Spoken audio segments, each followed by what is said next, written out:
আছেন সবাই? আশা করছি সবাই খুব ভালো আছেন আর আমিও খুব ভালো আছি। তো আমার নতুন একটি ব্লগে আপনাদের সকলকে জানাই অনেক অনেক স্বাগত। এখন আমরা সকালবেলায় রেডি হয়ে যাচ্ছি রাজারহাটে আপনাদের দাদার মাসির বাড়ি।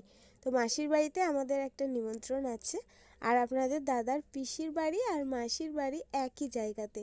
তো সেই জন্য দুটো জায়গাতেই আমাদের ঘোরা হয়ে যাবে।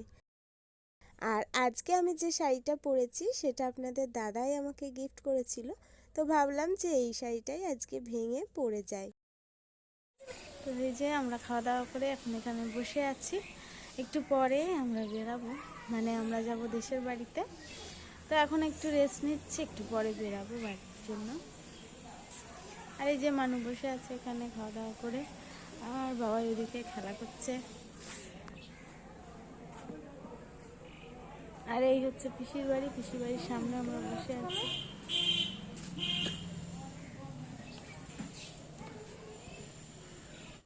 এটা হলো পরের দিন সকালে। এখন আমি টিফিনের জন্য কুমড়ো আলুর তরকারি বানাচ্ছিলাম। তো কালকে আমাদের আস্তে আস্তে রাত হয়ে গেছিল। তো রাত হওয়ার কথা ছিল না, সন্ধ্যের মধ্যেই আমরা চলে আসতাম। তবে কি হয়েছিল কি, রাস্তায় যে রাস্তায় কখনো কোনো দিন আমরা জ্যামে পড়িনি, তো কালকে আমরা হঠাৎ জ্যামে পড়েছিলাম। কেননা রাস্তা খারাপ ছিল, খারাপ বলতে রাস্তার কাজ চলছিল। তো সেই কারণে গাড়ি আর কি জ্যাম হয়ে গেছিলো। আর ওইখানে প্রায় আমরা ঘন্টাখানেক জ্যামে দাঁড়িয়েছিলাম। তো মালতীপুর স্টেশনের ওইখানে তো এত পরিস্থিতি খারাপ হয়ে গেছিলো তখন, কি বলবো, মানে মানুর শরীর খারাপ করছিল, আমারও শরীরটা খারাপ করছিল। সকালে সেই বাড়ি থেকে বেরোনো, তারপরে অনুষ্ঠান বাড়িতে এসে খাওয়া দাওয়া ঘোরাঘুরি, সে একটা ব্যাপার, তারপর আবার গাড়ি করে আসা। তো তবুও মানা যায়, কিন্তু ওই জ্যামের মধ্যে পড়ে মানে যে সে কি অবস্থা হচ্ছিল আমাদের, যে কি বলবো, ওই সময়টুকু যে কিভাবে পার হয়েছে, মানে গাড়ি কিছুতেই এগোচ্ছে না, মানে একটুখানি এগোচ্ছে আবার কিছুক্ষণ দাঁড়িয়ে থাকছে। তো এইভাবেই কালকে আমরা বাড়ি এসেছি। আর এই যে এখন মানুকে খেতে দিয়ে দিয়েছি রুটি আর তরকারি, আর এখানে ঠাম্মাকেও খেতে দিয়ে দিয়েছি। তো ঠাকমা খাচ্ছে, আর এই যে বাবাই এখন খেলা করছে ওর গাড়ি নিয়ে, মাটি নিয়ে। আর এখানে আসলেই ও এই যে ধুলো মাটি নিয়ে খেলতে থাকে, তো খেলা করছে করুক। আর কালকে এখানে এসে যা ঠান্ডায় কাবু হয়ে গেছিলাম আমরা, মানে আমাদের ওখানে তো একরকম ওয়েদার, আর এখানে এসে কি যে ঠান্ডা, তার মধ্যে ঘর বাড়ি বন্ধ ছিল, মেঝেই আমরা পা রাখতে পারছিলাম না, এরকম অবস্থা। আর মা এখন সমস্ত লেপ কাঁথা মশারি সব যেখানে যা ছিল সব বার করে নিয়ে এসে এখন রোদ্দুরে দিচ্ছে। তো আর কি এগুলো তো তোলাই থাকে, রোদ্দুর পড়ে না। তাছাড়াও কিছুদিন পর আমরা আবার বাড়ি আসবো, কারণ আমাদের পাড়ায় রক্ষাকালী মায়ের পুজো হয়। তো প্রতি বছর এই সময় আমরা বাড়িতে আসি, তো এবছরও আসবো। আর সেই সময় বাড়িতে অনেক লোকজনও আসে, আর সেই কারণেই মা সমস্ত লেপ কাঁথা রৌদ্রে দিয়ে সুন্দর করে গুছিয়ে রেখে তাই যাবে। তাহলে সামনের বারে যখন আসবো তখন এসে আর কোনো সমস্যা হবে না। অনেকক্ষণ ধরেই বাবাই খেলা করছে, এবার ওকে হাত মুখ ধুইয়ে খাওয়াবো।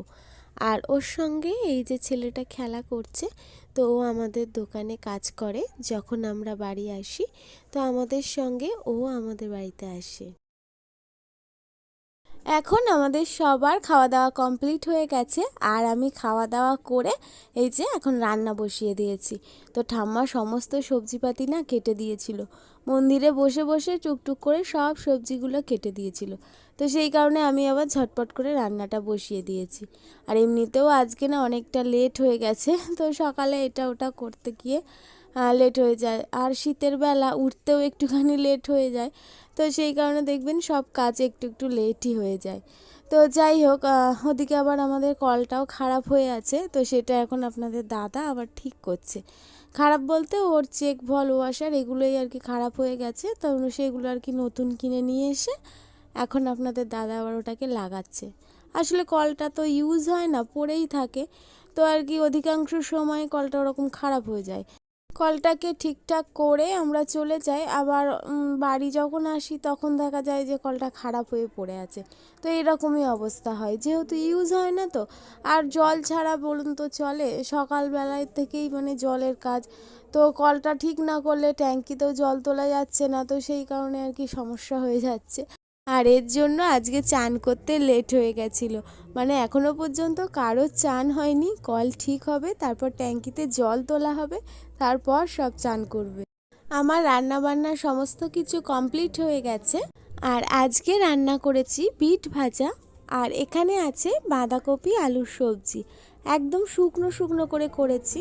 আর এখানে আছে ডাল, আজকে না মুগ ডাল রান্না করেছি।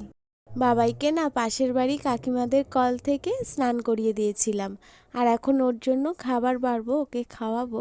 আর ওদিকে সবাই এখন এক এক করে স্নান করছে, তো সবাই এলে সবাইকেও খেতে দিয়ে দেব।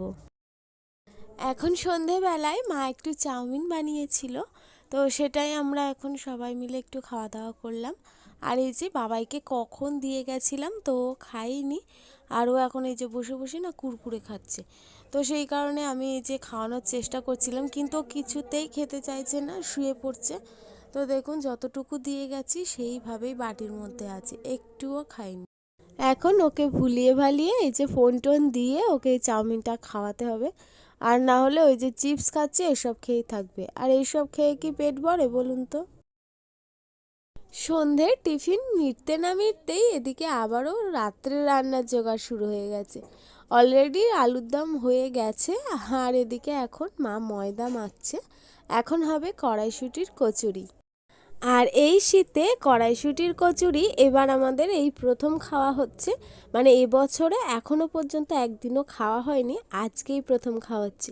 আর যা শীত পড়েছে, এই শীতে কড়াইশুঁটির কচুরি আর সঙ্গে আলুর দম একদম জমে যাবে, কি বলুন?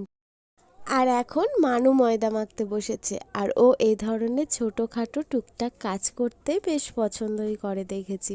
আর এই দেখুন কাণ্ড, এখন ময়দার মধ্যে থেকে জোয়ানগুলোকে বেছে বেছে তুলছে।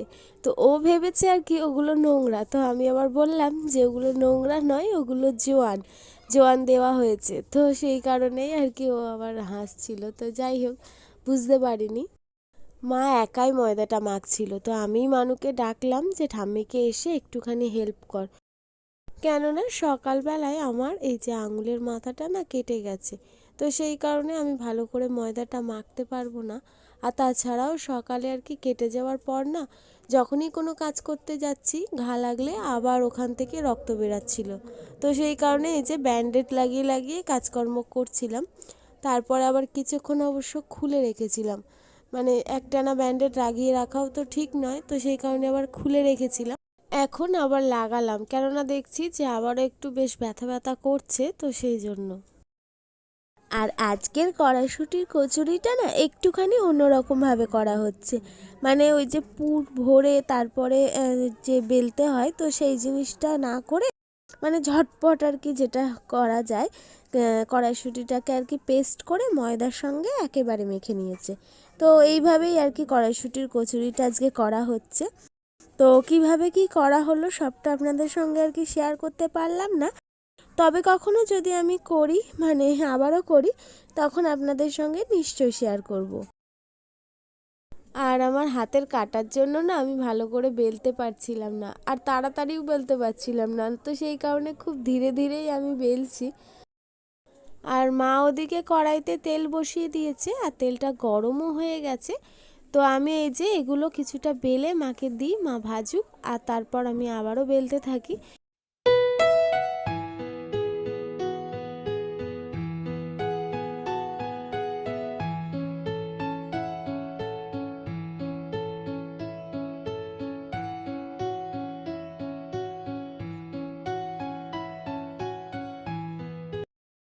তো মা এই যে কচুরি ভাজছে, আর অর্ধেকটা কচুরি এখন ভাজাও হয়ে গেছে। আর মানু আর বাবাই না ঘরে আছে, মানে বাইরে ওদেরকে দাঁড়াতে বারণ করলাম, কেননা প্রচণ্ড ঠান্ডা। এই দেখুন এক গামলি কচুরি ভাজা হয়ে গেছে। তো সমস্ত কিছু মানে কমপ্লিট হয়ে গেলে আমরা খাবার দাবার নিয়ে ঘরে চলে যাব। বাইরে আজকে আর খাওয়া যাবে না, এত ঠান্ডা। আর এই সব জিনিস না গরম গরম খেতেই বেশি ভালো লাগে, ঠান্ডা হয়ে গেলে তেমন একটা খেতে ভালো লাগে না, বিশেষ করে এই শীতের রাতে, তাই না বলুন? তো আগে ঘরে মানু, বাবাই আর ঠাম্মাও আছে। ঠাম্মা আর কি ঘুমাচ্ছে, ঠান্ডায় আর কি করবে বলুন। তো সেই কারণে ঠাম্মাও আছে, তো ওদের তিনজনকে আগে খেতে দিয়ে দিই, তারপর সবাইকে খেতে দেব। আর আপনাদের দাদা তো ওপরেই আছে, মানে নিচের দিকেও নামতেই চাইছে না ঠান্ডার ভয়ে, ঘরের মধ্যেই আছে।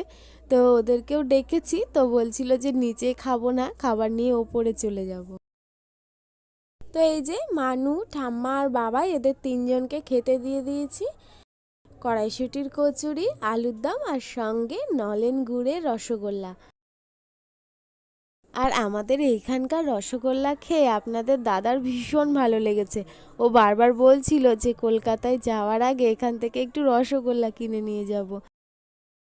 তো যাই হোক, এখন এই যে ওরা খাওয়া দাওয়া করছে, করে নিক, ওদের খাওয়া হয়ে গেলে আমরাও খেয়ে নেব। কেননা বাবাই তো এই যে দেখছেন মানে খাবে না নিজে হাতে তুলে, ওই যে প্রথমেই হয়তো একটু আধটু খাবে, তারপর সেই আমাকেই খাইয়ে দিতে হবে। তাহলে চলুন আজকের ব্লগটাকে আমি এখানেই শেষ করছি। আর ব্লগটা আপনাদের কেমন লাগলো কমেন্টে জানাবেন, আর ভালো লাগলে একটা লাইক করবেন, আর হ্যাঁ, আমার চ্যানেলটিকে সাবস্ক্রাইব করবেন। তো দেখা হচ্ছে খুব শিগগিরই পরের কোনো ব্লগে। ততক্ষণের জন্য সবাই ভালো থাকবেন, সুস্থ থাকবেন।